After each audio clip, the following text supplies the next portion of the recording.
Man, thank you for returning. My name is Jeff State, and this is Pressing Toward the Mark. And today, man, we're going to talk about something that may be a tad bit controversial, and that is your relationship with fear. I want you to have a clear understanding and maybe accomplishing a healthy relationship with fear. Don't stop the video. Listen to it first.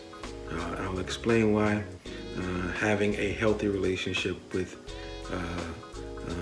fear is something that you should accomplish, right? But before we get started, as usual, I'm going to ask for a few favors. One, subscribe to this channel, man. If you like what we're talking about and what we're doing, sign up. Number two, I need your comments. What are your thoughts? Type them out and let me know what they are. Number three, if you don't know how to type, it's as simple as pressing the thumbs up, the thumbs down icon, right? And to let me know what you think about what we're talking about. I need to know that. Share the video. There are people right now who are not pursuing their dreams, that's standing stagnant in their life, not pursuing what God has called them to do because they are afraid. There are people who are thinking negatively of themselves because they possess fear. They need to hear what I'm about to talk about. And last but not least, man, there's a bell icon. If you've already subscribed, you need to press that bell icon. Click that bell icon, and it will let you know when the next video has been posted. I'm excited about this one, man. I want you to accomplish a healthy relationship with your fears. My love.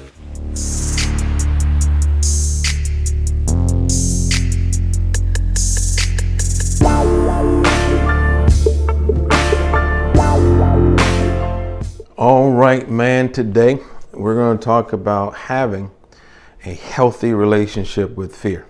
And I know that having any type of relationship with fear is totally against the tradition of the church.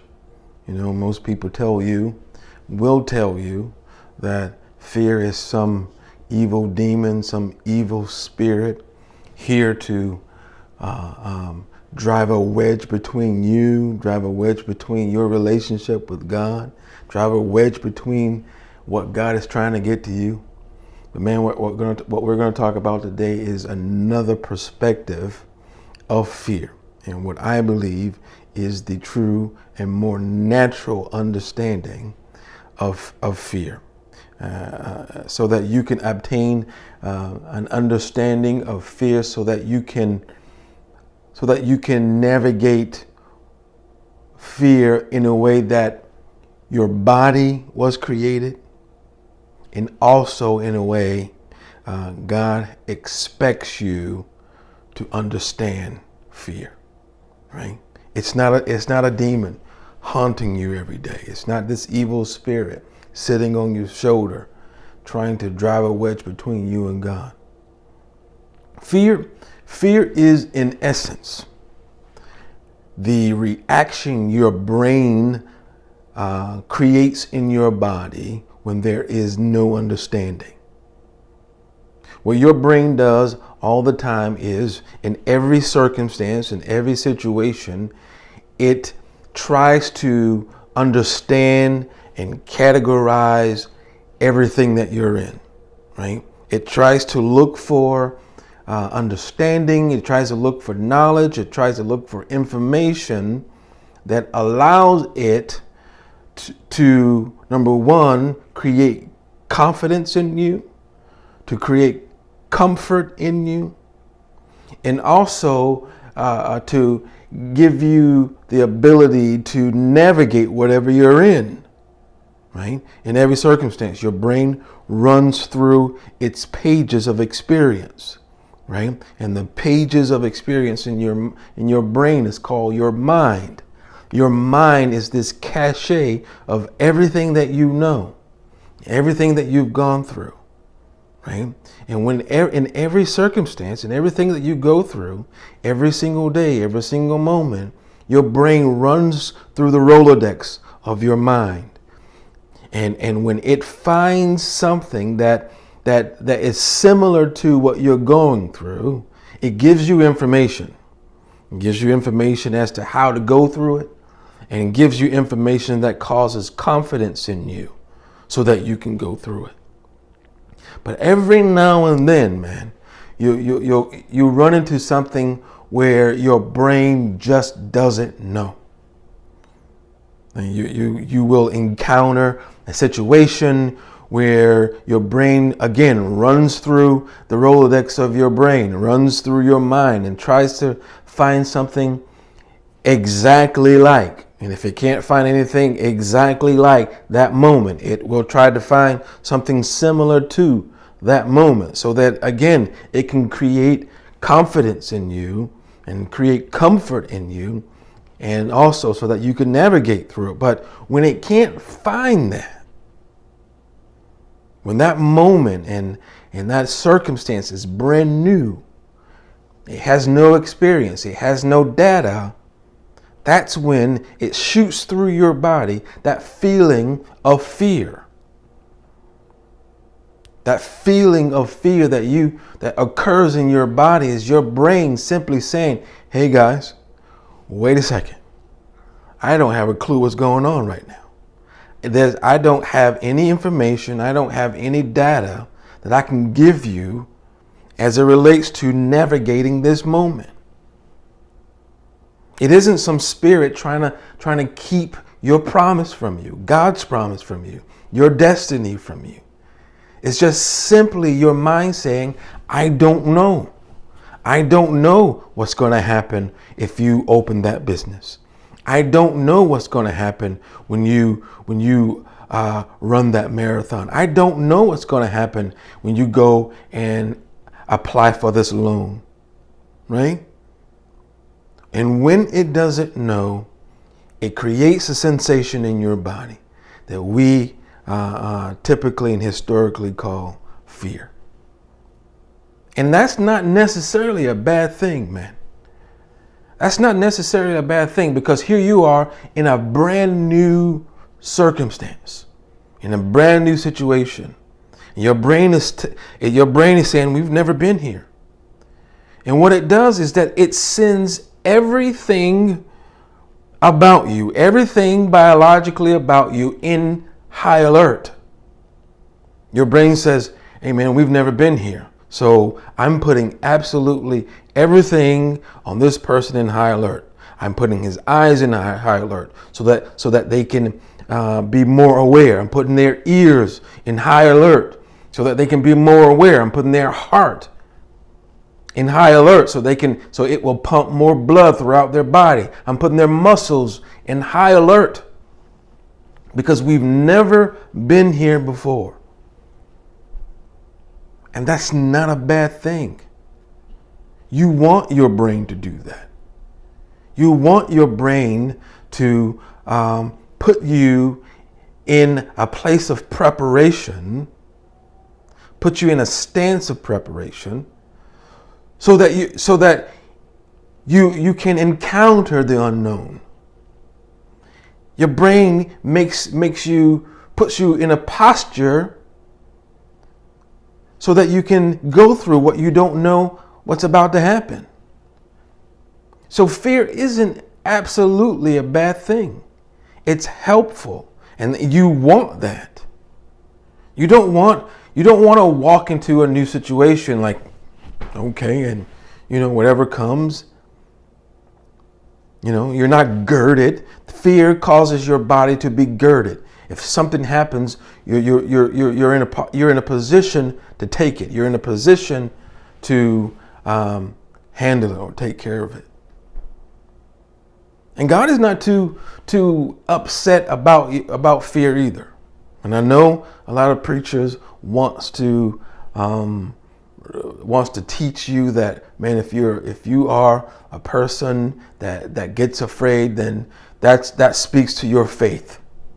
Then that speaks to your relationship with God. and that you need to somehow, go back to the drawing board as it relates to your Christianity, as it relates to your relationship with your God. But no, man. Let me show you a few scriptures about fear, and it will enlighten you in a different way as it relates to fear. Give me a second. All right, man, turn with me to, these are pretty notable scriptures that we've read hundreds of times. And I think these are scriptures that typically comes to our mind when we talk about fear and when we think about fear, man. Let's go to Psalms chapter 23. Psalms 23, and we're going to look at verse 4. Psalms 23 and 4. You've heard that before, man, right? Psalms 23 and 4, and it reads as follows. Yea, though I walk through the valley of the shadow of death, I will fear no evil. For thou art with me, thy rod and thy staff, they comfort me. Now, you've heard this verse before, and oftentimes people use this verse as a way to saying to you, well, if David said, I will not fear, then because God is with me, why should you fear? Then having fear with God being with you is a bad mark on your report card of your Christianity, or a bad mark as it relates to your spiritual walk, right? But if you really study the word fear in this verse, it's not so much discussing that feeling that you get when your body has no clue, when your brain has no clue, right? It's not that physiological sensation that you have when you're confronted with something that seems intimidating. That this word fear really talks about, it's really referring to our tendency to elevate a moment above what it should be. It's really speaking to our relationship to whatever circumstance that we're in. David is saying, I'm walking through the valley of the shadow of death. I'm not going to fear. I'm not going to elevate this moment being in the valley of the shadow of death. I'm not going to elevate this moment higher than it should be. My relationship with this moment is going to stay within the confines of what it should be. I'm not going to make this moment more than it should be because thou art with me. David is saying, because God is with me, I'm not going to make this moment larger than me. I'm not going to make this moment larger than my abilities. I'm not going to make this moment larger than what I know God has called me to be. Yea, though I walk through the valley of starting a new business, I don't have any money. I don't have any capital. The banks won't allow me to take out a loan. No one will help me. Yea, though I walk through that valley, I'm not going to elevate it higher than it should be. I'm not going to make this moment larger than me. I'm not going to make this moment larger than God. I'm not going to fear. I'm going to maintain the correct relationship with this moment as it should be because God is with me. Because that which is larger than all things and that which created all things is with me, I don't have to create an intimidating moment, a moment of intimidation, where this obstacle is intimidating me, where this obstacle is seemingly larger than it should be. I'm not going to fear because I'm with God. So this verse isn't telling you not to fear. This moment is saying to you, maintain the correct relationship between you and your obstacle. Maintain the correct understanding between you and what you're going through. Don't elevate it higher than what it should be. It's not telling you not to feel the physiological, natural response of your body when you know you're about to do something intimidating. You're going to always feel fear. You're going to always have that sensation run through your body concerning fear. It's natural and it's never going to go away. What this verse is telling you is maintain the correct relationship between you and your obstacle as it relates to being in the presence of God. You're with the most largest entity in consciousness, in phenomenon. You shouldn't fear. It shouldn't be elevated above you because thou art with you, right? Let's look at another verse. All right, let's look at 2 Timothy. 2 Timothy, let's look at the first chapter and the 7th verse. 2 Timothy 2, 1 and 7. And it reads as follows.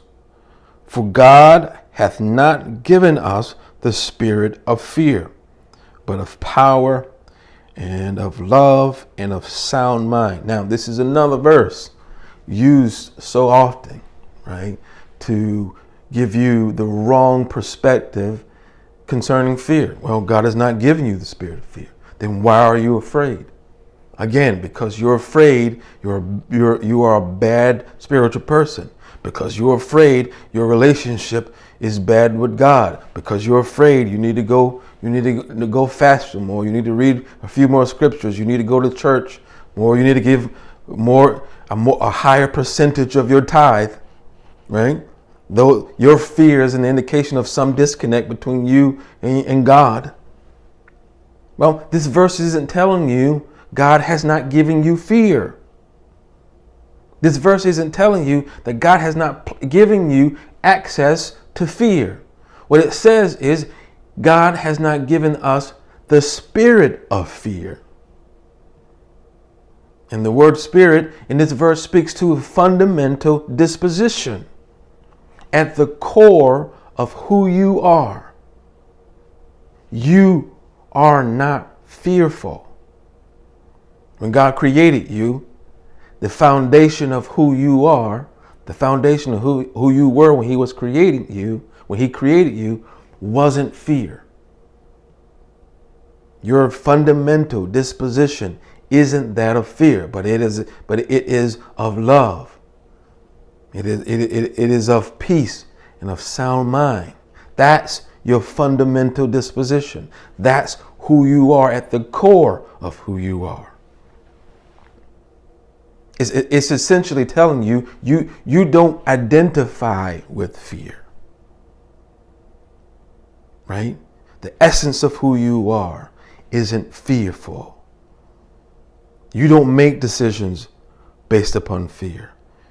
You don't hesitate to make decisions because of fear. You don't not do things because of fear. Your life isn't run by fear. The core essence of who you are. You don't have the spirit of fear. Your core isn't fearful. And that's a massive chasm between not being able to be afraid. That's a far-fetched understanding when someone tells you that you should not be afraid. You are, as long as you are going to be human on this planet, you are going to be afraid. You are always going to be afraid because it is the natural response of your mind to the absence of understanding, the absence of fear. When it doesn't know what's going to happen, you are going to be afraid. When it's unclear to you what the results may be, you are going to be afraid. But fear, as it relates to a spiritual walk, means that you're going to maintain a real understanding of your circumstance, of what you're going through. You're not going to elevate it higher than it should be. You're not going to be afraid and not pursue your dreams. You're not going to encounter a circumstance and give up. You're not going to be presented with an obstacle and not having any understanding of what's going to happen and then give up and not do it. You're going to continue. You're going to march on. Because you've kept the obstacle, the moment of fear, in perspective. And what is that perspective? It's a lot smaller than the God that created you. It is a lot smaller than the God that you're with at the moment, than the God that lives in you, than the God the God in whose presence you live. Your circumstance is smaller than God. Therefore, I keep this obstacle in perspective. I'm not going to allow it. I'm not going to elevate it higher than it should be. And I'm also going to understand that, God hasn't given me the spirit of fear. That's not who I am. And because I'm not a person in whom my core is fearful, I'm going to continue to pursue my dream. I'm going to continue to do things that I don't understand. I'm going to continue in moments where I feel uncomfortable and still pursue what I know God has called me to do and what I know my destiny and my dreams are. It's what you do because of fear that will speak to your relationship with God. Do you elevate it too high? Do you stop? Do you give up? Do you allow fear to be who you are? Are you fundamentally a fearful person? That's when fear becomes unhealthy. That's when fear is unlike what God desires for you. All right?